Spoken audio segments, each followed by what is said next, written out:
O Álvaro veio ter connosco de Washington, onde vive há 42 anos. Foi para lá quase que por sorte de acabar o secundário e foi ficando. Foi ficando e 42 anos depois é o diretor da escola por onde foi acabar o secundário. Pelo meio, licenciou-se em Ciência Política, também em Direito, tudo em Georgetown, em Washington. Foi diretor de um centro de estudos, tempos livres para jovens rapazes, desde o período em que estão no colégio, universidade e até a serem jovens profissionais. E começou a colaborar com o colégio da Heights, onde se tinha graduado no 12º ano, e pouco a pouco foi assumindo responsabilidades, até o ano 2002, há 22 anos, que é o diretor dessa escola só de rapazes, muito perto de Washington, capital dos Estados Unidos, e vem hoje aqui falar-nos, e agradecemos-lhe muito por isso, sobre este tema de presença emocional e parentalidade imperfeita. E agora, para ouvir o Alvaro, vou deixar. Okay. Thank you. Thank you. And the first thing I have to do is apologize because I'm educated in the United States, which means we don't study any languages. And as a result, I can't speak in Portuguese, which would be fantastic because such a beautiful language. But I'm sure the translation will be better than the lecture itself. so you're lucky. This is called in Latin, "O felix culpa," "O happy fault," that he can't speak Portuguese, that the translator can add to the lecture himself. So this topic of emotional presence, which is, I'm going to talk about a type of presence that parents have at home and imperfect parenting, as opposed to perfect. And this is something that is not a typical topic. Most of the time you hear about how to be the perfect parent. And I'm assuming that the perfect parent does not exist. That Adam and Eve had a chance, but they failed. So there's just no perfect parent. But there are better ways to be imperfect than others. So the first thing is, okay, what is the problem? There's a presentation, right, to define the problem well, and then hopefully to offer a solution, and then what to do. I don't like presentations where there's only a problem, and at the end there is no solution, right? Or there's nothing to do. So hopefully we can come up with a couple ideas towards the end. Then, okay, what is the problem? Well, the problem is not the problem, but one of the problems is, and by the way, my experience comes not from having my own children, but it's from being in education for about 40 years. So dealing with, over the 40 years, thousands of families like yourselves. And I have learned a lot from families. I've learned a lot through some of the mistakes. I've learned a lot through the very good things, patterns that you've been able to identify, but also that every family is different, that there's not something that works universally for everyone. So what I'm going to offer is ideas that affect a lot of families. And so the problem that I'm mentioning here is when, as a parent, you believe that how your children look reflects on how good you are as a parent. So you bring your children to church and they cry and they misbehave, and you feel, I'm such a bad parent, right? and you look around and you think, oh no, everyone is judging me and saying, what bad parents. Or you go to a restaurant and they misbehave. Or if you get a call from the school, right? Your son, your daughter. And I've had many times, I've been the guy calling parents, right? I'm that guy, right? Calling parents saying, hey, and I can tell you, every time I call a parent, there is a 3-second hesitation. Hello, Mr. Jones. Right? Because the assumption is, what did my son do? And it's very often that I find myself telling parents, after telling them something their son did, telling them, it doesn't have to be your fault. Like, this is not about you. This is about your son. He's a free human being, right? He can make decisions that don't involve you. But I think it's very common for us to have the sense that my children's behavior reflect on the way that I am as a parent. So the difference between being good and looking good. So the difference between your children being good or your children looking good.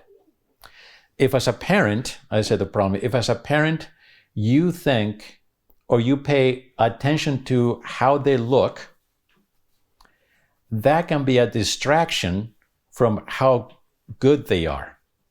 You pay more attention to how they look than how good they are.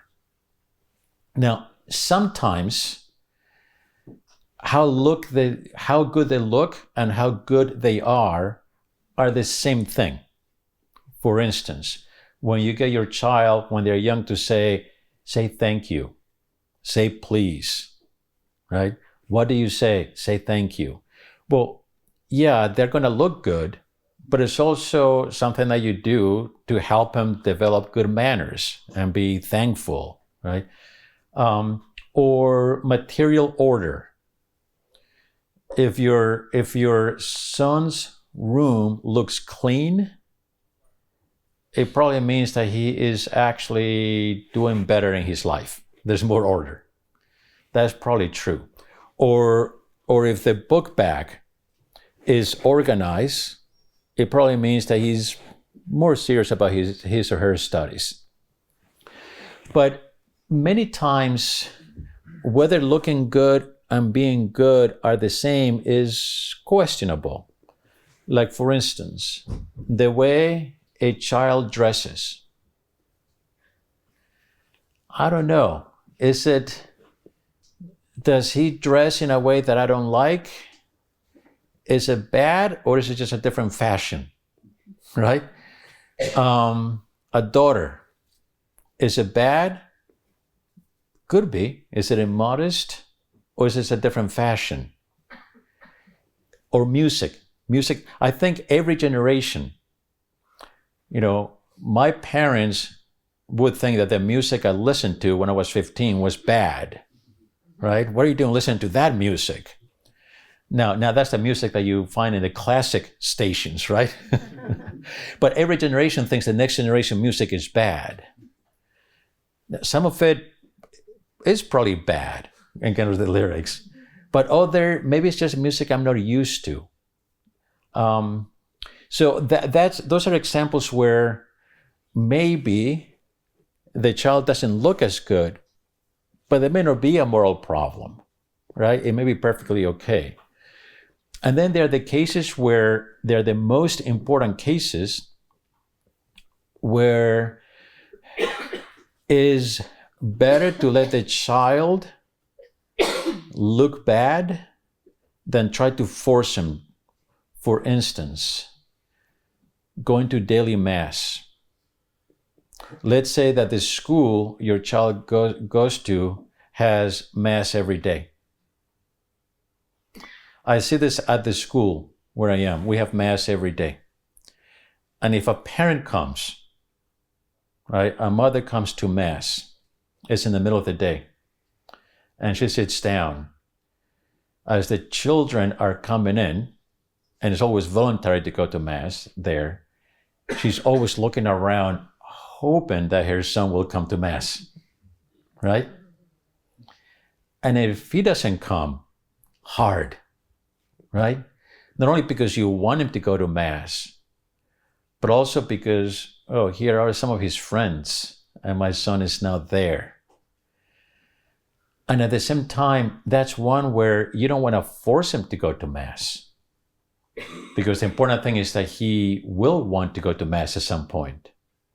Or confession.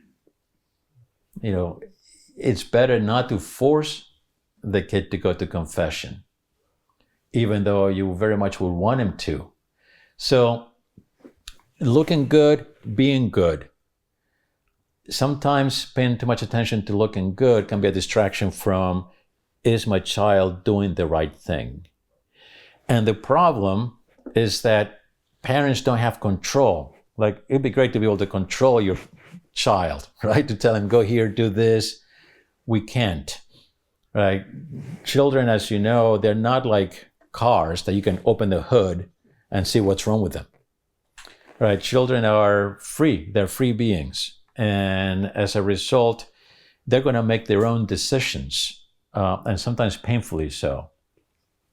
So what happens when we try to control them, or we are concerned about their looking good? Well, it's a temptation to parent so that they look good. Seeking the children to look good, I think, leads to a lot of anxiety among parents. Anxious that, oh my children are not doing the right thing. They're not speaking the right way. They're not going to Mass during the week. And also frustration, because we're devoting so much time and it's not working. They're not, the children are not doing what we want them to do. That parental anxiety affects the children, because I think the children know whether you parents are calm or anxious. Now, there are many reasons why you parents may be anxious. The behavior of your children is one of them. Also, financial. Right? Do we have enough money to support them? Right? We're supposed to be very generous and cooperating with God to bring children to the world. But it costs money, right? And to educate them and to bring them up. Sometimes anxious because things at work that are happening, and we leave work very anxious. So there are many reasons for anxiety, or traffic, right? Whatever it might be. I think the number one reason for anxiety among parents is lack of communication between husband and wife. I think it's a number one reason. Because if we carry the anxiety by ourselves and I don't communicate with my wife about it, then not only am I anxious, but now we are tense. Because there is something that I am anxious about that I'm not sharing. And maybe I'm overreacting to something that happens. Or maybe my wife is anxious, right? And she's not communicating either.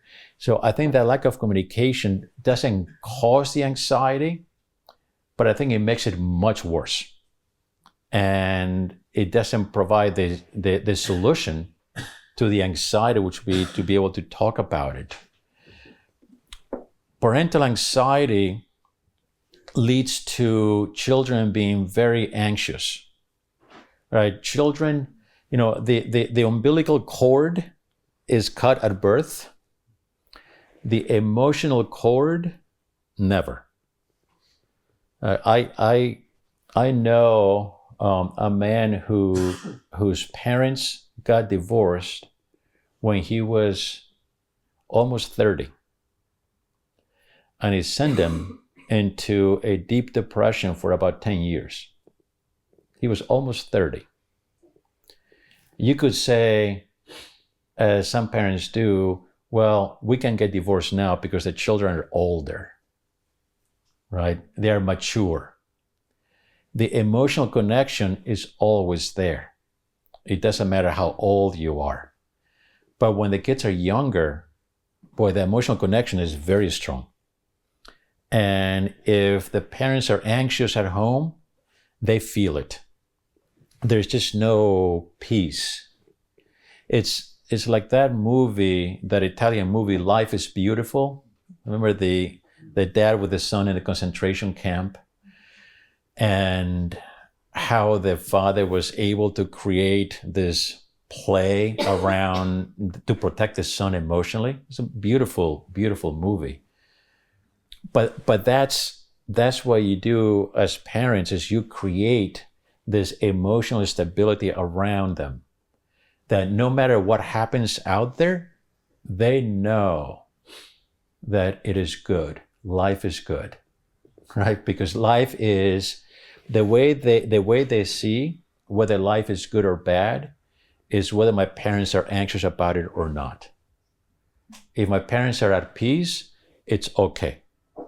If they're super nervous and tense, then there is uncertainty. And then parental frustration communicates messages to the children of disappointment, inadequacy. It's very hard on a child when he thinks that he's a failure.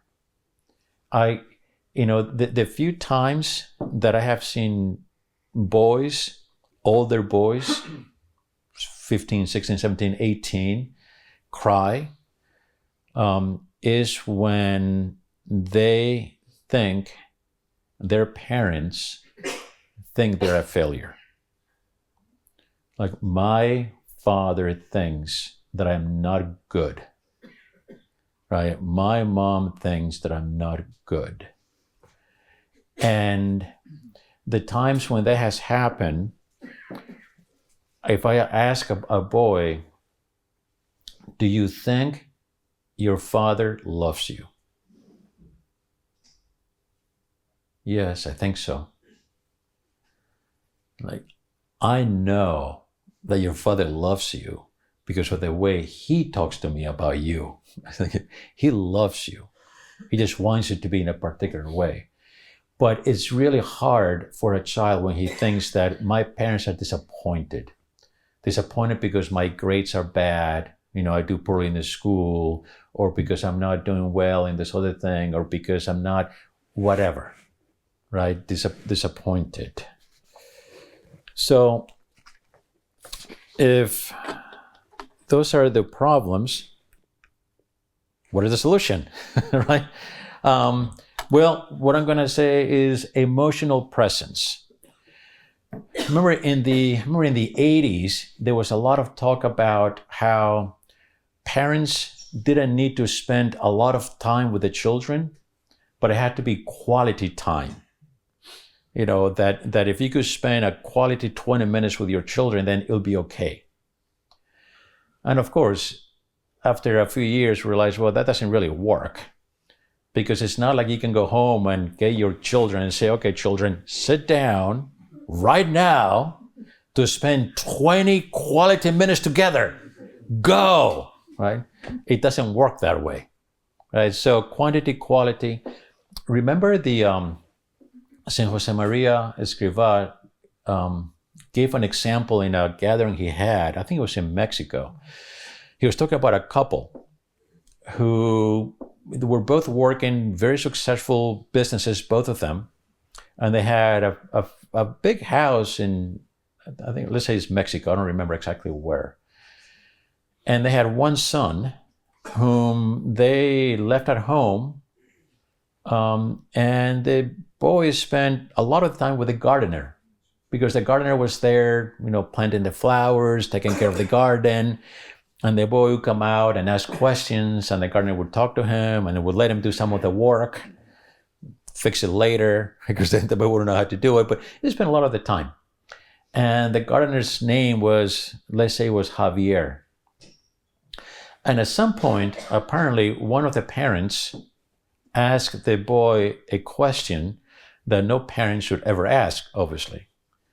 But this parent did, which was, who do you love more, mommy or daddy? What a silly question, right? And the boy said, Javier, the gardener. Why? He's the one who cares about me. How do I know that? He is here. A child's mind is very simple. Do you like me? Do you spend time with me? If you do, you like me. If you don't like me. Do you love me? Do you spend time with me more than other things? If you do, you love me. If you don't, not really. So that presence communicates love. That's the language for a child. Right? You can't tell a child, I love you. Okay, gotta go. Like, needs time. Right? Needs being there. And also provides safety. I've had many conversations with fathers at the school who tell me, well, I just went with my son, my 13, 14, 15, 17-year-old son on a trip, just the two of us. We're in a car together for 7 hours. And the father will say, and it was horrible. He wouldn't speak. I think he was really bored. I thought it was really bad.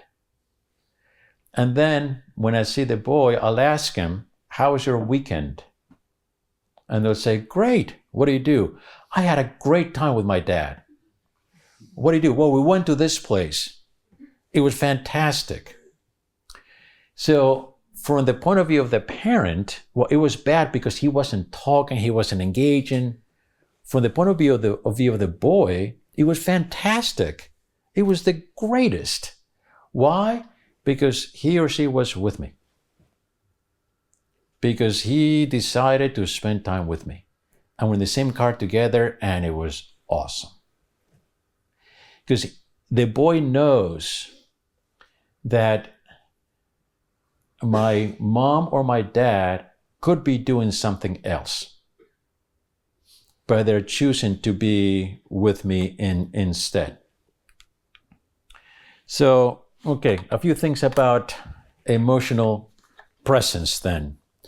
One is not screams, right? Emotional, I don't mean passionate, right? I just came from Madrid, from Spain, where I spent a couple of days for work, and I have family there. And every time I go there, I'm reminded this is not the United States anymore. Life is more loud. there's a lot more screaming, right? And at one point I had to ask somebody who was visiting, it's like, is everyone angry with everyone else, or is this okay, right? Is everyone doing okay? But it's not screams, it's not taking anger out, it's not emotional in that way. It's also not being vulnerable as a parent in this way, that I've seen occasionally parents who feel hurt because their child is not affectionate towards them. And, especially with boys are usually not very affectionate.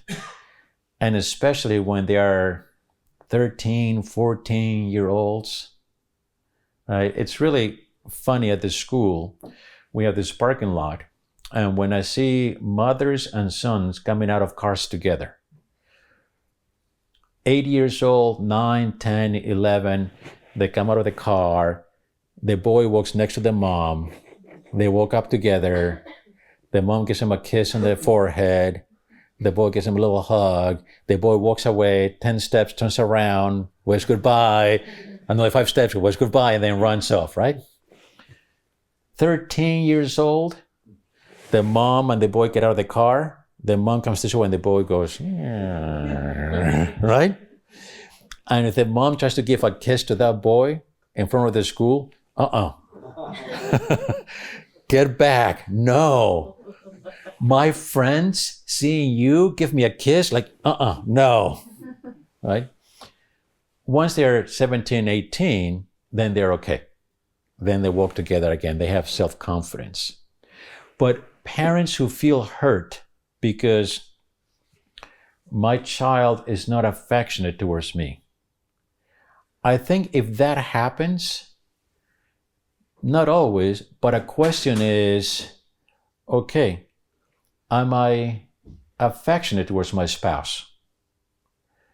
Could it be that I am trying, not always, but could it be that I'm trying to replace the affection I'm not getting from my spouse with the affection I like to get from my child?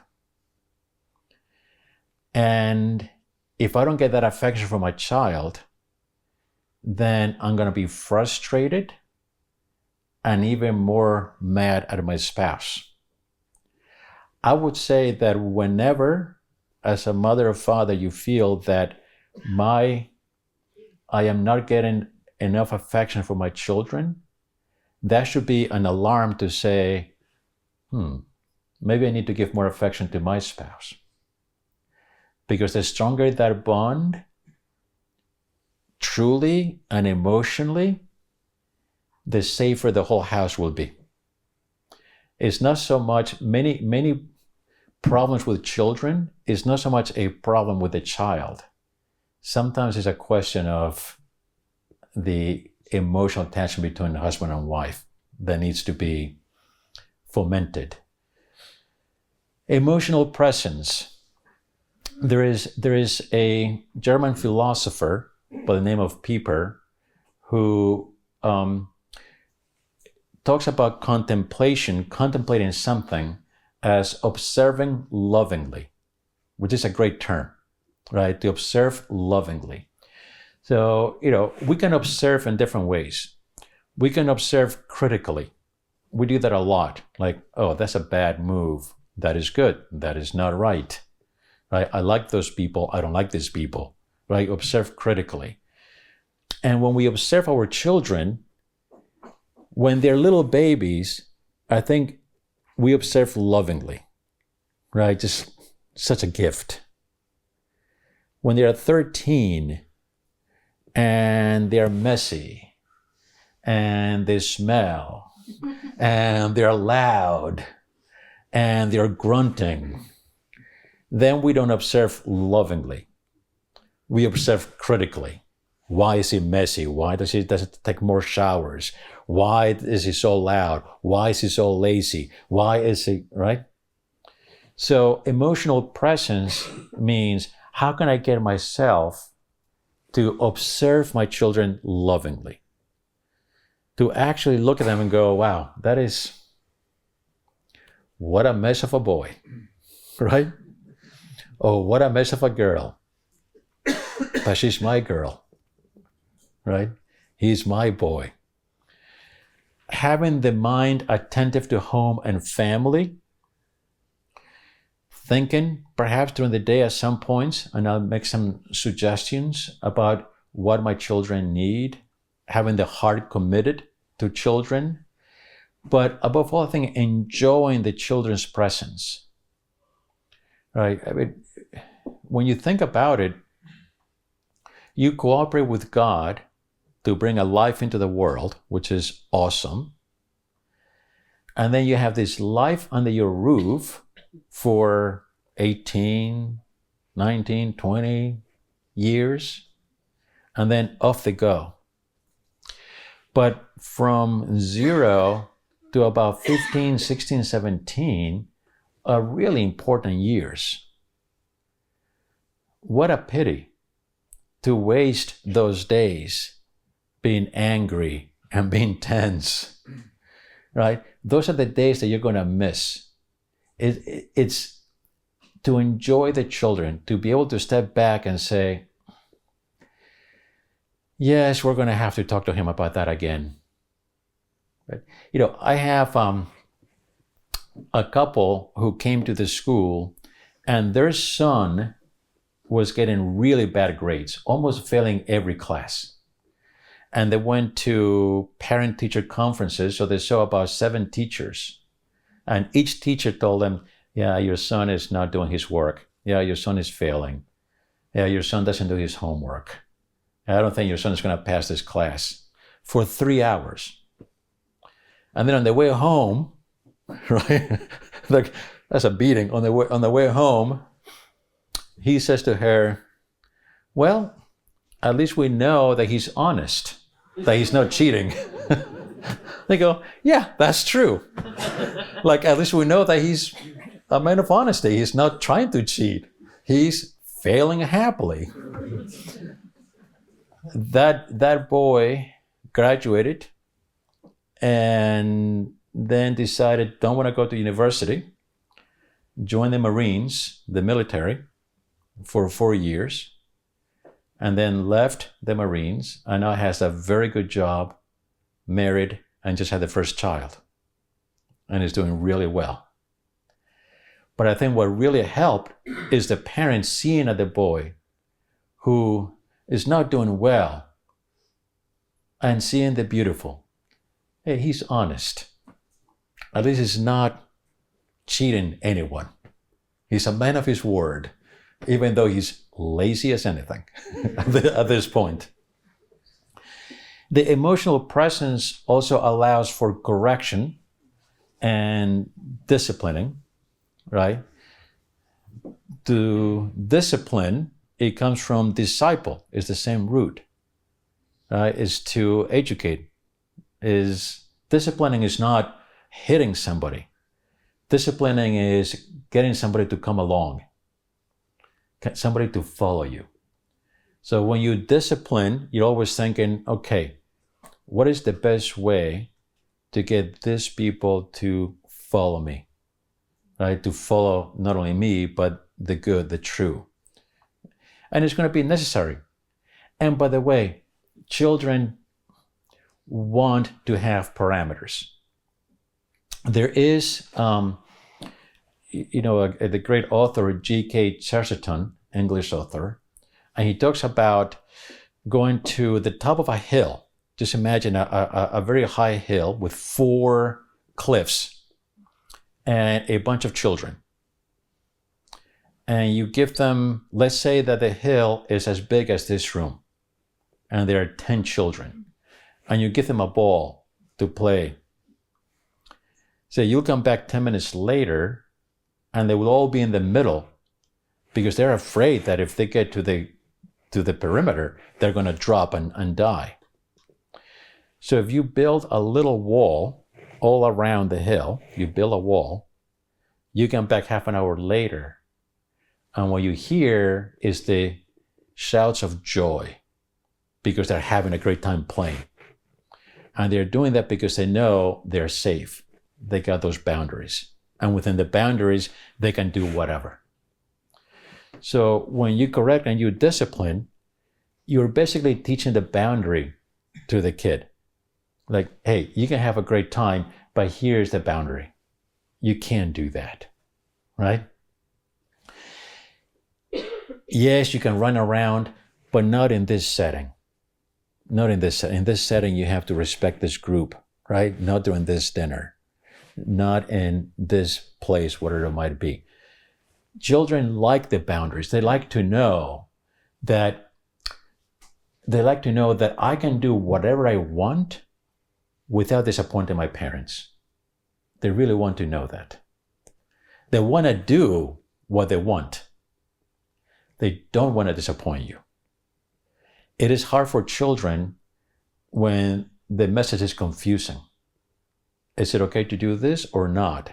Sometimes it is, sometimes it isn't. Sometimes mom doesn't say anything, or the time she screams when I do it. Sometimes dad doesn't say anything, sometimes he yells when I do it. They want to know, what can I do without disappointing my parents? And that emotional presence is real, right? You can't fake it. So the question of it being real is, all right, it's not, emotional presence means in some ways to be detached from the apparent success of the children. Apparent success is getting all the right grades, perhaps being proficient in music, being a great athlete, being a great artist, whatever it might be, right? We tend to think, okay, these are the benchmarks that tell me whether my child is good or not. Even later, detached from what career he should study. I have a brother who is who's a lawyer. I have two brothers who are lawyers, but this particular one of his sons is a physicist. Another one of his sons is a musician. And to be a musician means a life of poverty for a long time, right? And that you make it. Well, you have to be okay as a parent with your son saying, well, this is what I want to do. Well, yeah, but you'll give him advice. But if that's what he wants to do, there's nothing intrinsically wrong with it. What is the best way to support him? Because let's face it, if from the beginning you tell your child, no, you shouldn't do that because you're not going to make it, there's going to be tension, and he's not going to come to you for help because he knows that if I go for help, they're just going to tell me, bad idea. If you're encouraging from the beginning, then they're going to keep coming for help because they know that it is safe to ask for help. That you're actually going to try to figure out, okay, if you're going to be a musician, what is the best thing to do, right? If that's what you're going to do, what is the best thing to do? So here's what I think happens is that as parents, very easily, you can have in your own mind a perfect movie in which your child is the protagonist, right? The movie about your child. The movie is written by you. You are the writer, right? You write the script. The main actor is your child. The director is, good question, who's the director of the movie, right? You're the writer, the child is the actor. Who's the director? If you as the parent try to be the director who says, act this way, act that way, no, let's do this over again.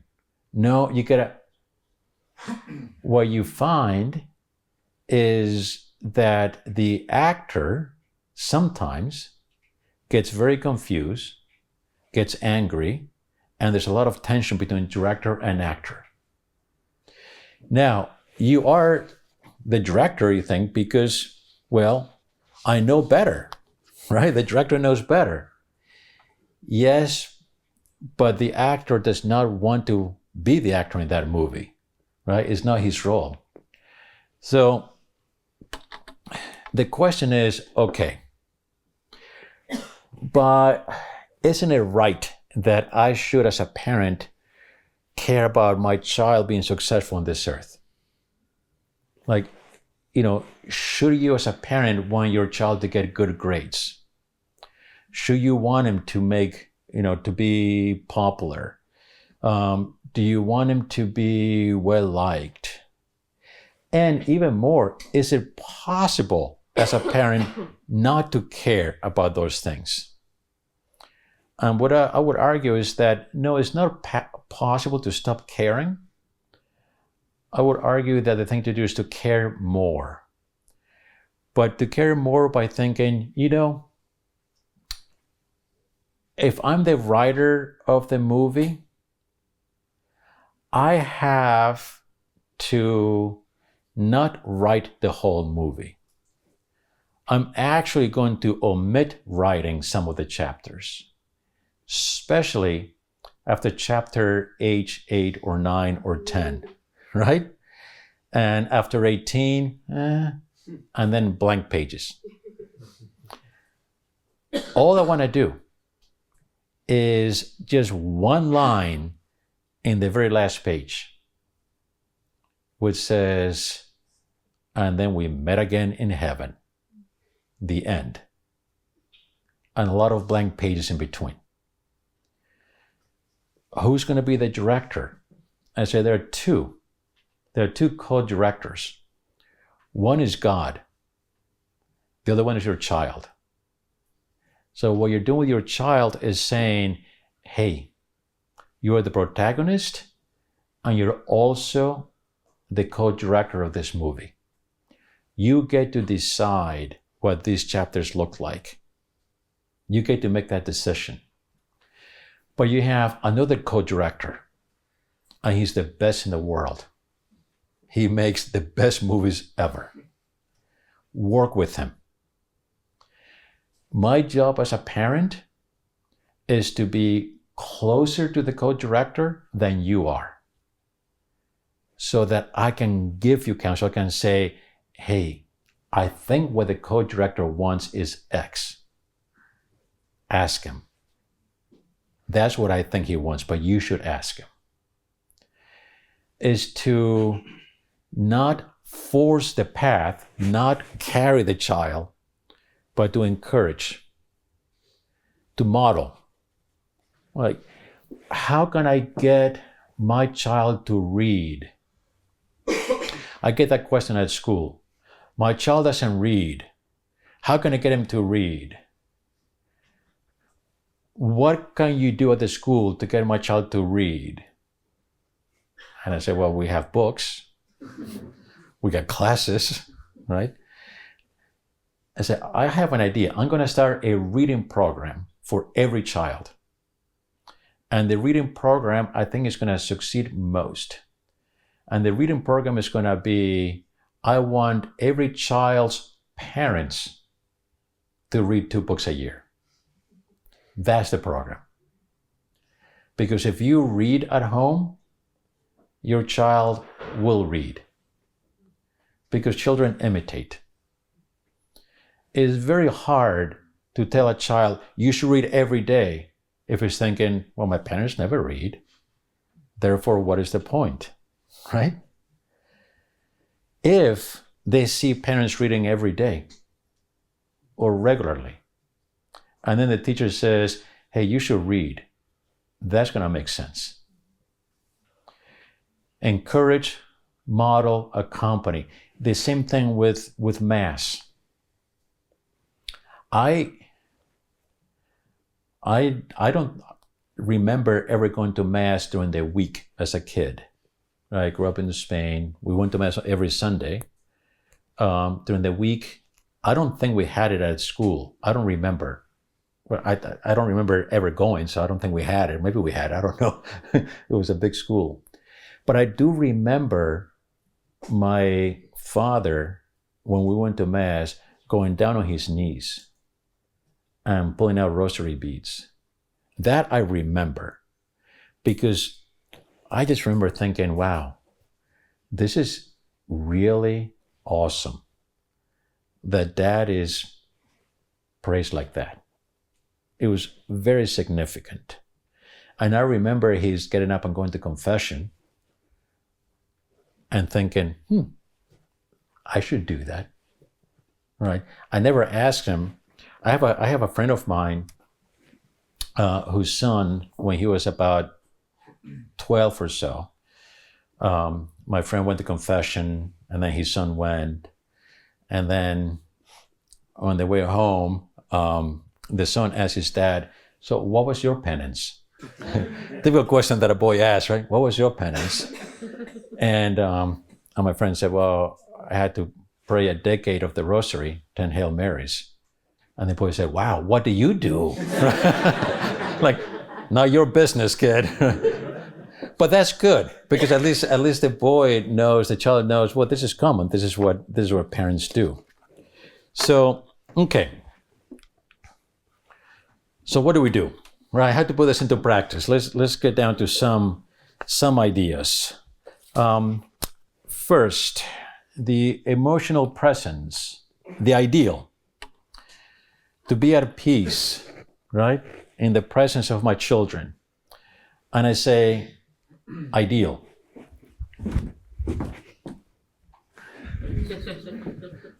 Ideal, this is like, one day, right? One day I'm going to be home totally at peace, and my children are going to come bouncing, and they're going to bring me even more peace, and it's going to be all sublime. Like, I mean, that dream, right? And then, of course, then St. Peter's right there, and Our Lady, like, oh, okay. I knew what would happen eventually. That's the ideal. To see home not as the place where I rest, but where the place others rest. This is very hard, because we know that if you work all day and you get home after work and you're tired and you've been working for the family, you've been working for these little creatures at home that are breaking everything and complaining about everything, right? And you're working long hours, and then you get home and you want to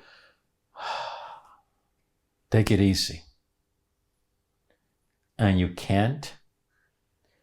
Well, remember talking to a mother at the school whose husband left her right after the boy was born. She had one son. And when the boy finished school, he was 18 and went to college.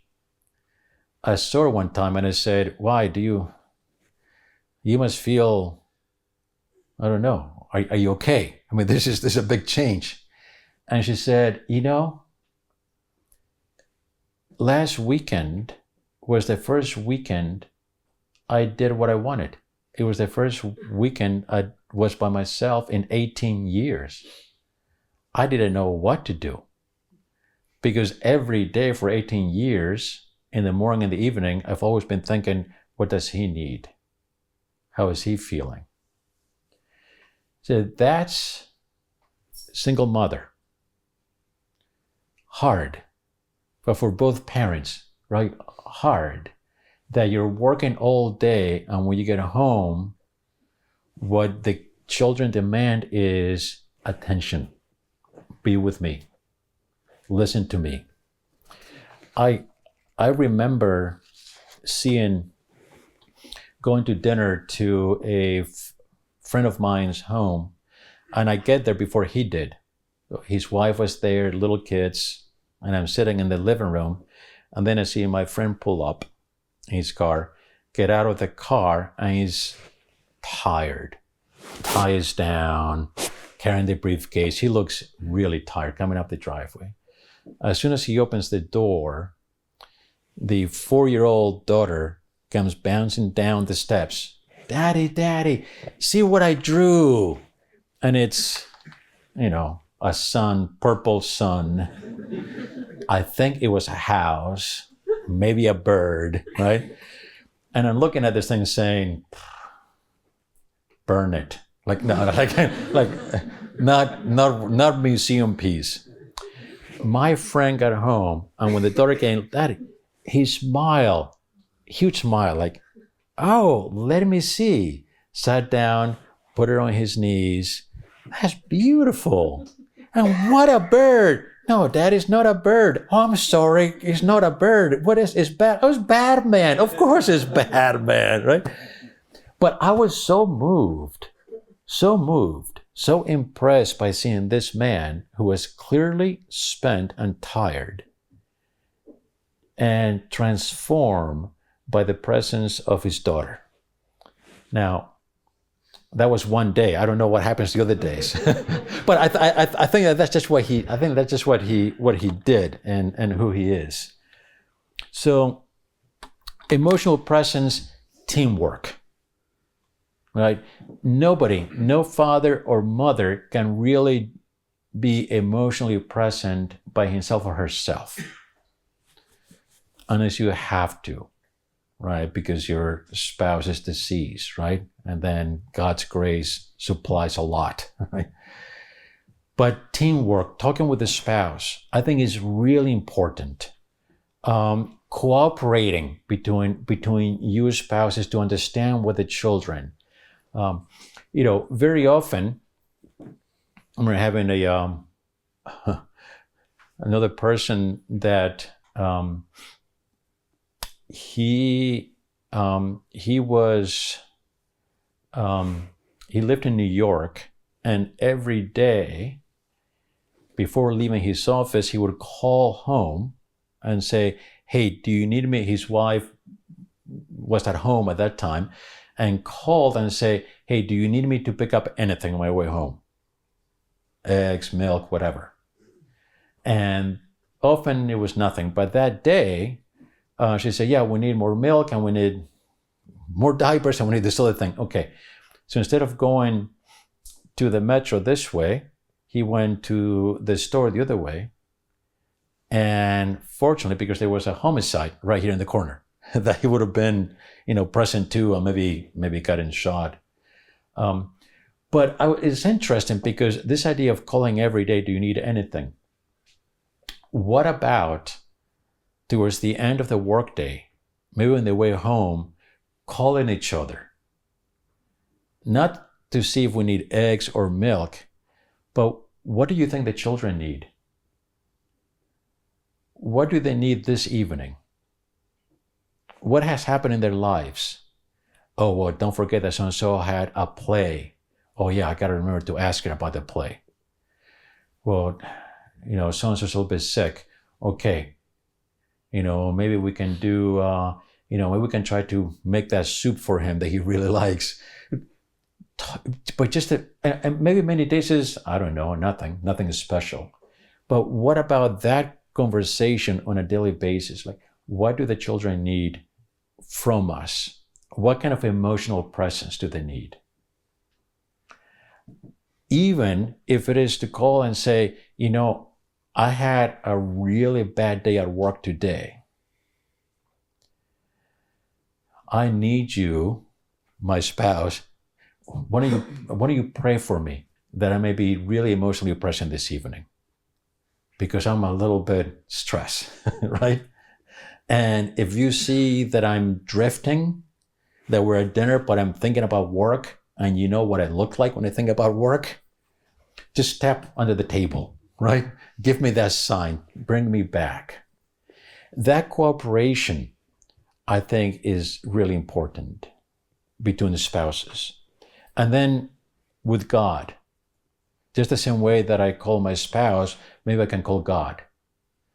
And maybe there is a habit I get into, maybe you already have, that every day before I get home, I'm going to pray for each of the members of the family. One Hail Mary, one for my spouse and one for each of the children. And I'm going to pray, I'm going to say, Mother, Our Lady of Fatima, Mother, give me the strength to be a good mother today. Give me the strength to be a good father this evening for so-and-so. That will help incredibly, right? That emotional presence. Maybe it won't be the ideal, but it will help, I think. So, using time alone, right? Sometimes traffic can be so, I'm tense at work, I'm tense in traffic. I get very competitive driving. I think that everyone who cuts in front of me is, I take it personally. Like, that's my space, right? That's my space of road. What are you doing in that space of road? And of course, then you go around them and the traffic light comes and you're next to him. I have a friend who was getting very competitive, and he was praying the rosary. He had rosary beads, and he was getting competitive with somebody and cutting the person off, and the person would cut him off, and finally passed the person and decided to give him a bad gesture with his hand out the window. But in doing that, the rosary beads came out and rolled around the finger. Wow, that's a great Catholic expression, isn't it, right? That's a way to get converts. There is no universal way to do it. But I think finding some time alone, maybe at home, maybe in the mornings, even for 5 minutes, some time when I can be in the presence of God, pray for my spouse, pray for my children. Again, ask God, show me the way. How can I be a better parent today? Finding ways to generate emotional presence. Like maybe I listen to music on the way home and that helps me relax. Maybe I engage in conversation with people I don't have a chance to talk to. Pray for people in the family. What is it that will help me when I get home be able to be more emotionally present? And then once home, some of the planned interactions at home, they're positive, fun, enjoyable, whatever they may be. Sometimes maybe it's having some of the children help prepare dinner, maybe some conversations. I know that growing up at home, we had the custom where everyone would talk about his or her day, go around the table, and you say what happened at school or whatever. And my oldest brother he's a very good speaker. He likes to speak a lot. And great storyteller. So we all knew that whenever it was his turn, forget it. That's going to be the rest of the meal, right? So we started asking mom and dad, like, can you have time limits? Like, yeah, talk about your day, but no more than 5 minutes or 7 minutes, because otherwise it would go the whole meal. Sometimes you have to be corrective, but when so, being brief, clear, encouraging, as much as possible, never correcting in anger. Because when you correct in anger, things come out. And even just the way they come out, they can be pretty tough. I think that is, if possible, is so much better to say, listen, stop doing that. Don't do that. Let's talk tomorrow about this. Right? We're not going to talk about now. Let's finish this. We're going to talk later. Like, give some time to just cool down. Sometimes deeper conversation, going on a walk with the children as they get older. And not saying a lot, just listening. The more we can listen, the better, right? Most children really don't know what to say with deeper conversations, but they will say things that matter. There was also a friend of mine who had told his son, who was about 14, listen, I have to pick you up from school at 5 p.m. Be ready. We have a dinner at home at 6. And it's about a half-hour drive. Be ready. 5 p.m. 5 p.m. Be ready. Don't forget. He gets to school at 5 p.m. Boy is nowhere to be seen. 5:05, 5:10, he's looking over the place. 5:15, he's in the gym, just sitting, watching some kids play basketball. What are you doing? Didn't I tell you 5 p.m. it's late? Okay, so right, I didn't know what time it was. Come on, let's get in the car. Gets in the car, start driving out real fast. 5 minutes later, he goes, oh, Dad. What? I forgot my books. They're at the school. Now, the night before, he just told his son about have to study more. So it's like, I gotta go back for the books now, right? Like, turns around, get your books. Go gets the books, comes back, and that's 5:20, peeling, driving real fast at knuckles, right? Yelling at the kid, what's wrong with you? You have to be more responsible. You don't think about anybody else. All the things that you have heard other people say, right? All those things. And the boy says, oh, Dad, I'm failing math. I did not make the basketball team. I don't know what I'm doing in school. And puberty is killing me. And then he realized, here's the conversation I've been thinking about having for months. And here it is. And he actually pulled over and said, I'm sorry. I'm really sorry. I overreacted. Let's go because your mom is waiting. Please shower. Come down for dinner. At the end, let's you and I go for a walk. And we'll talk about all this stuff. And he had a great conversation, right? Those deeper conversations. Now, the emotional presence depends on the age. Right? When they're very young, the emotional presence, a lot of physical presence, obviously. Right? A lot of physical presence, a lot of hugging, right? Holding close.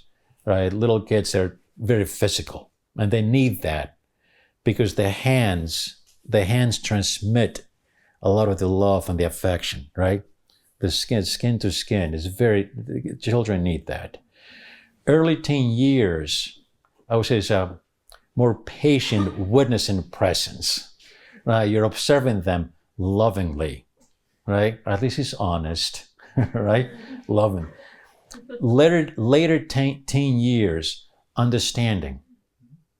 Yeah, life is complicated for a teenager.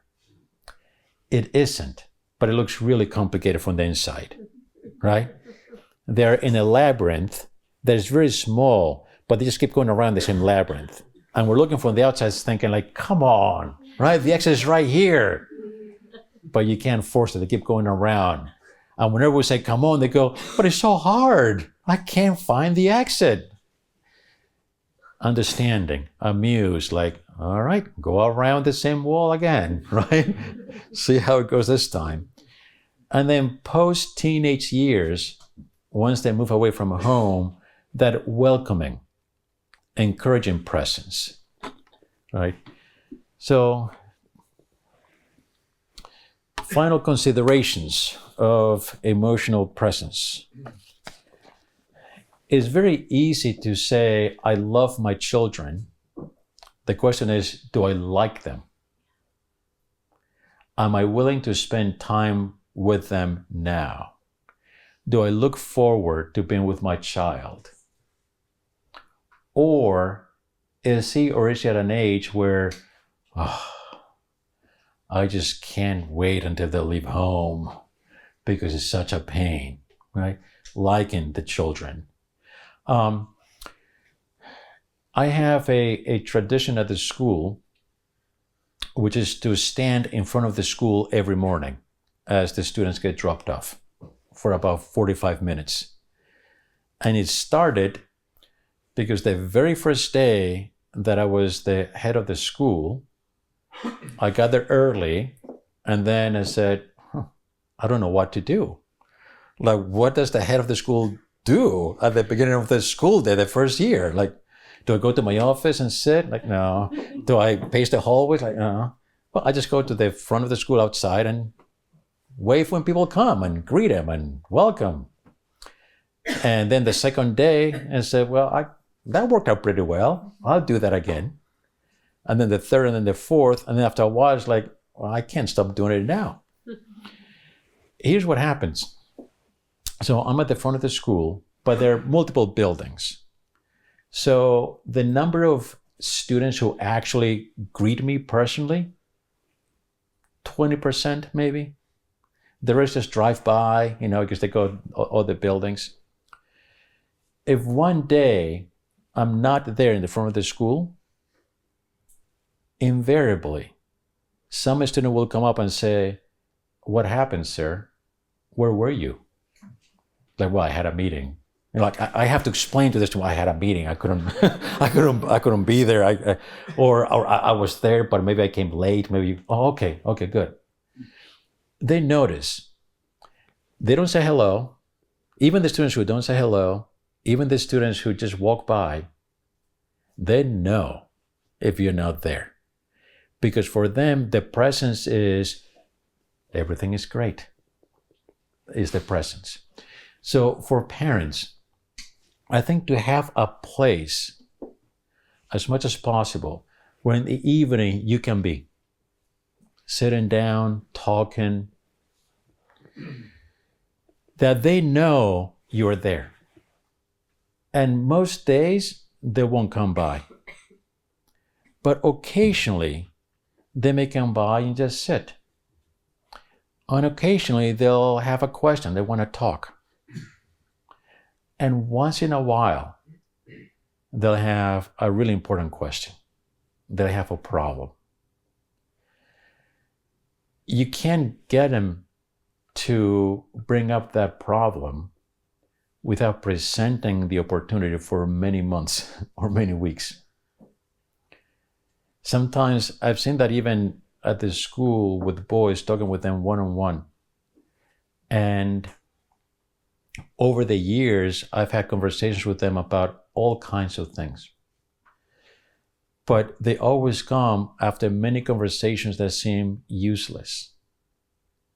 But it's just preparing the ground. So the presence as a parent, that they know I can go to mom and dad, they're there, is the stability. So to really conclude, I'd said that parenting is like sailing against the wind. So if you sail against the wind, right, you're sailing and the wind is coming this way, and you try to go straight, doesn't work. You go backwards, right? The only way you can sail is by tacking. You go to the right, you catch the wind this way, and then you go to the left, and you go to the right, you keep tacking. And that's what I mean by imperfect parenting. It's never like straight, but it's just, okay, too much, too little, too much, too little. The tacking works really well when there's that communication between the spouses. Listen, we have to go to the left a little bit. We get too much to the right, too much to the left. And then it works. And it doesn't have to be perfect.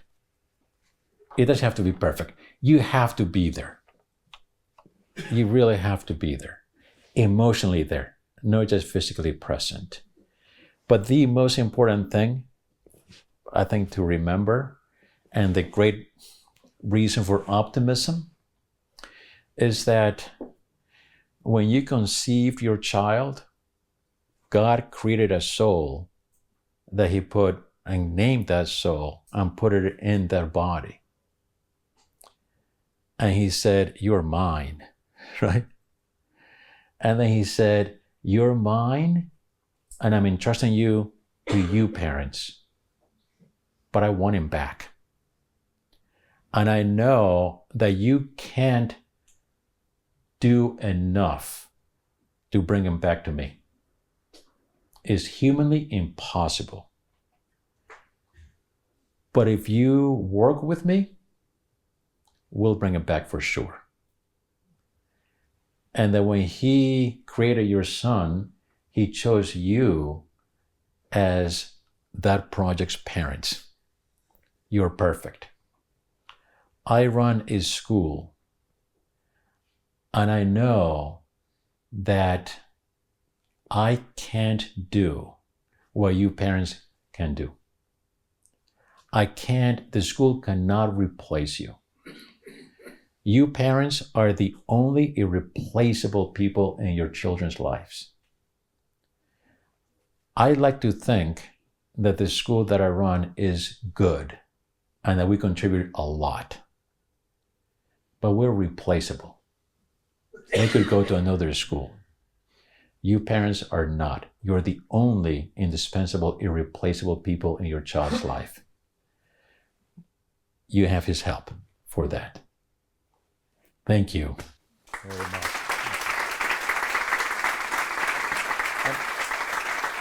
And I guess I'll take whatever questions, if any. So, as I told you before, I have friends of mine in the United States, family, you know, and it's about physical touch, the question. You already talked about that in the early years, the importance of physical touch. I would like, if you can, talk more about until when you can use physical touch to set boundaries. You are from Madrid, you probably understand this question, because I've always been told that it's up to the family to decide, but I think nowadays, and probably more in other cultures than here in Portugal, some things are not acceptable. But probably in the United States, I've heard some stories, I've seen some things that probably here in Portugal wouldn't be acceptable there. So if you can talk about that. Mm-hmm. Sure. So the physical touch, parents and children, right? So we have 3 boys. They are Okay. always fighting, also between each other. What should Okay. you let and how you should Yes. model that? Yes. Yeah. That's a great. So I think the physical touch between the children, I think is very different between the boys and the girls, because I think between the boys and the girls, the boys have to know that their sister is different, that the sister is to be protected. This is in the States, here, everywhere. It's really hard to talk about how a man has to protect. At the school, the vision that we have, that we tell the boys is, you're here to be made a protector, to be a warrior, but a warrior for the good, to protect your family, to protect your wife in the future, your daughters, your children, to protect every woman, to protect the country, to protect the faith, right? So I think it's important for the boy to know, listen, you don't touch your sister, you don't push her the same way you may push your brother. If you push your brother, same age, push him back, right? If they wrestle, hey, don't break anything, right? Or keep the wrestling to the basement, right? Not here, they have too many nice things, right? But with the sisters, I think it's different. Because it's also, I think, for the girl to know how a man should treat her. The way your daughter is going to know how her boyfriend should treat her depends on how you as the father treat her and how the brothers treat her.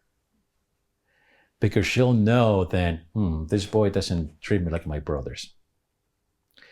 But if the brothers are really rough and dismissive and, right? So physical touch between boys, whenever, right? Parents and children, I think, so I think that it helps, physical touch I think helps, right? Obviously when they're babies a lot, right?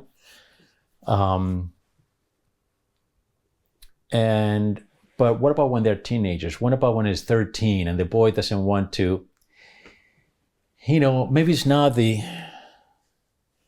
but maybe it's more of the man hug, right?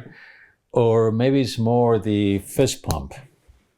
Whatever he's comfortable with. But I think it helps to know that, hey, it's okay, right? Or maybe it's a little kick on, little slap on the head. I think that's good until whenever. And it's interesting that I see now the generation of boys, 17, 18-year-olds, at least in the States, they're more comfortable with physical touch in a good way than I remember there being like 20 years ago. And I think they just see it as a sign that, hey, we're good with each other. just it's not just shaking hands, but it's, shaking hands and, bring the other person close to you, like a semi-hug. Like, I think that can work. But it depends a little bit. I think you have to read the particular kid and decide, okay, he's comfortable with it or he's not comfortable at all. We're going to do something less. Now, small dilemma here. From psychology that I've been reading during the years, we do know that adults that have small traumas are better in life, better suited to themselves. They're more used to striving, and strife gives striving. So the question is, where's the limit? I saw your presentation, loved it, agreed. Right. Not even close to where I should be. Right. And agree with all the details. The question is, where's the limit? Where should you put it? Where should you put the Yes. commandment they need to obey / you want them to honor, not to obey, right? Great. Where should you put that in? Do you see where I'm getting? Yeah. How should you put them in the ballpark? These are the limits. These are Yes. the goal lines. Yes. Yeah, I know. Great question. And so a couple of things, and then we can talk more about it. So one thing is, now there is many parents overprotect their children, right? So if 30 years ago, if your son came home and said, the teacher told me that I am lazy, you would say, well, you're lazy, right? He's right. Like, you better do something. Now, if the son comes and says, the teacher said that I'm lazy, you call the school. Hey, your teacher is not sensitive, right? He hurt my son. He hurt his feelings. Lack of sensitive training. Right. Now my son is going to be a disaster because of what your teacher said. So there's an overprotectiveness.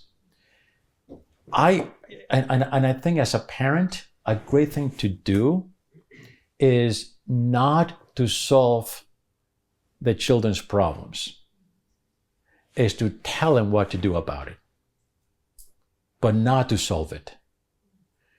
So I have one of the people who works for me now, who's a former student at the school, he tells me, wow, I came to the school in 4th grade with 9 years old from another school.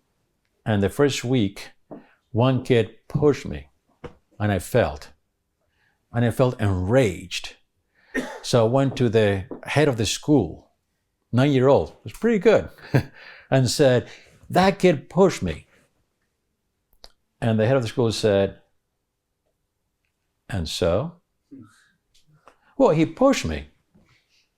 Well, do something about it. Go. And now he says, wow, that was actually great.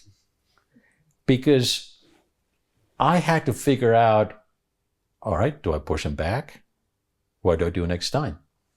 Right? And it helped him a lot. So I think that's one thing, is not to solve the problems.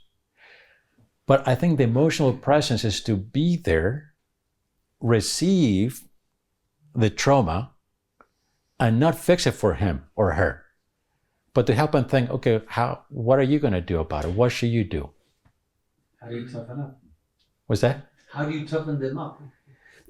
Well, okay, if somebody pushes you, maybe, what do you think you should do next time? I don't know. Well, what would happen if you push them back? I don't know. Find out. Let's find out. Right? Let's see. I think that, because otherwise, the idea of the emotional presence is not to protect them from everything, because you can't. Is to give them the internal power to be able to deal with everything. So the emotional presence is not a castle. It's more a refueling station. Like a safe harbor that you... It's not. It's more like a fueling station. Like, I'm going to build you up so then you can go off. So I think that's, Now, I do think a lot of conversation between the spouses, because it's always a balance, right? Like, should we tell our son to go and fight everybody, or like, maybe, what if he fights too much? Right? I remember my dad telling me, I don't remember ever not being in a fight when I was a little kid. And at some point, my dad, I think in 8th grade, said, okay, no more fights. Thinking back now, I think, geez, they probably called him from school, right? So he probably said no more fights because they probably told him no more fights. Like, okay, no more fights. And he said, if somebody insults you, just argue back, walk away. If somebody insults me, your dad, ignore it. If somebody insults your mom, punch him, right? And he said, if his mouth is open, on the jaw. If it's closed, on the nose. That's where it hurts most. You do that, and you punch him fast and hard. And I'll take care of the rest. Okay. Never happened. I was always disappointed. Never happened. But I think, like, I don't know, but that has to be talked with the spouse. Like, how do we toughen him up so that when we're not here for him or her, that he or she can take care of himself or herself? That's great. Great question. Thank you. Thank you.